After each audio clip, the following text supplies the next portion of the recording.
Ito po ang ating napakaganda at finally nagkaroon tayo ng available Nuna Traveler Compact Cabinet Roof Stroller. So this is good for newborn, adjustable for fully reclined up to 20 to 22 kg. Okay?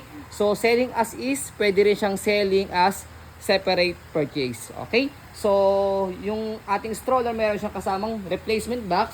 Nuna Traveler din po siya. Ayan. Okay? And then this already washed and ready to use. Wala po itong faded, wala siyang discoloration. So pakita natin yung details niya one by one. Unahin natin sa kanyang canopy. By the way, this is all black color. Ayan. And then yung kanyang peekaboo. Black ba yan or parang black gray? Black yan. Okay. Tapos extension canopy. Ayan. Okay. And then next natin yung kanyang sitting position. Kompleto po yan sa harness pad. Belt lock, wala po yung putol. Magnetic na siya. Ayan. Okay. And then, next natin, leather na yung kanyang front handle. Press lang po dito both side. Paglalagay, tatanggalin si baby. Walang gas-gas no? Okay, wala po yung gas-gas. Wala po yung dents sa kanyang front handle. And then, itong kanyang leg rest, adjustable siya. Pwede siyang ibaba pag nakaupo si baby. And then, kapag naman nakahiga, pwede siyang iangat para mas mahaba po siya. Higa natin siya. Ayan siya pagka fully reclined. And then, next natin yung kanyang footrest, napaka ng paa. Pati yung kanyang gulong. Ang ganda. Dito lang, normal scratch yan. Oo, normal scratch sa parts Kasi po na ito auto dahil fold syempre, yan yung tumatama talaga pag tinutulak ang stroller. So, yan yung gulong sa harapan.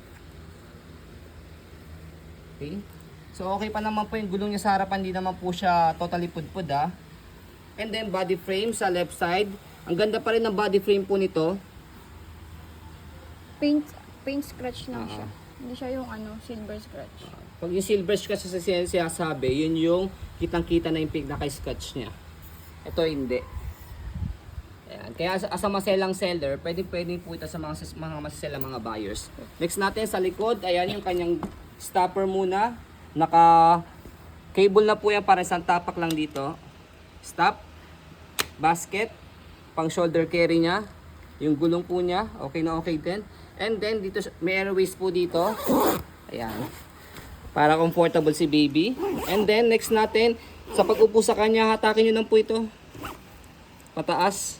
Ayan. Tapos pagkahiga niyo naman siya, press and then pull down. Pwede siyang semi-recline na kalahati, pwedeng upo.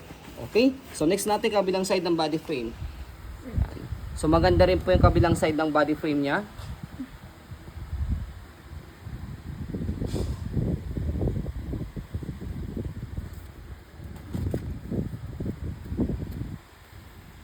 And then next natin sa kanyang handle, ayan. Ang ganda rin ng handle niya, leather na rin, tapos wala siyang dents or tear. Okay? So all in all, napakaganda pa ng condition po nito. Ayan. Okay? So next natin, ayan, sa car seat is Nuna Pipa. So sa car seat pa lang yung brand new nito, mahal, I think 25,000. Dito pa lang car seat, ang mahal talaga yung Nuna. Okay, so ito yung kanyang design. By the way, this already washed and ready to use na rin. So unahin natin yung kanyang handle, ayan. Leather na rin po ito. Kakulay ba sila? Magkakulay yan. Black din siya. Yung kanyang peekaboo. Black, pero ito kasi caviar. And then next natin, ito yung kanyang extension, cover. Magnetic na po yan sa side. Ayan. Ito yung kanyang pad for newborn. Harness niya, belt lock, wala po yung putol. Gagamitin na lang po ito by the way ah. So ayan. So sa part na to meron na siyang maliit na butas. So maliit lang, siguro tatahiin mo siya isang ikot lang na gano'n, dalawang tahi lang gano'n. Okay, kaya hindi na namin siya tinhay. And then next natin sa pag-loose po dito, press lang po ito and then hatakin niyo po siya. Pag lalagay, tatanggalin si baby. Pag sisikipan, hatakin niyo na po ito. Ganun lang yung paggamit sa kanya. Frame. Okay, next natin yung body frame niya. Ayan. Okay. Tapos, kabilang side ng body frame. Ayan. No. Okay, so, Ilalim. next natin yung pinakailalim niya. Ayan. So, normal po ito na merong gas-gas dahil pre-love po ito. Especially, car seat siya sa ilalim. Go. Ayan. Lagay dito. So, next natin sa pag-install po ng car seat sa stroller. Ayan. So, kailangan yung stroller is nakahiga. Nakahiga. Then, naka-forward facing. Naka-rearward facing, nakaharap po sa inyo. So, ito, yung pinakalock niya rito. Ito, hook niya. Kailangan nakasabit siya dito. Ito, pindutin mo to. Hindi. Automatic na yan. Okay? So, mapapansin nyo po, malalaman nyo po siya nakalock na. Pag inangat nyo po yung car seat, nasasama ng stroller. Okay? Ikat mo. Rampa.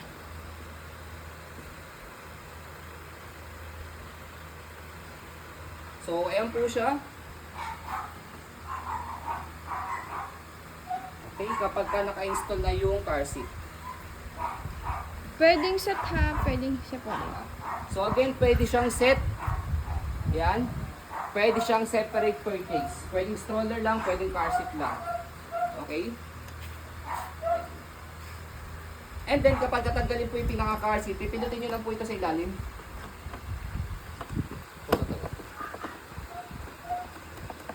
Okay? So, yun lang.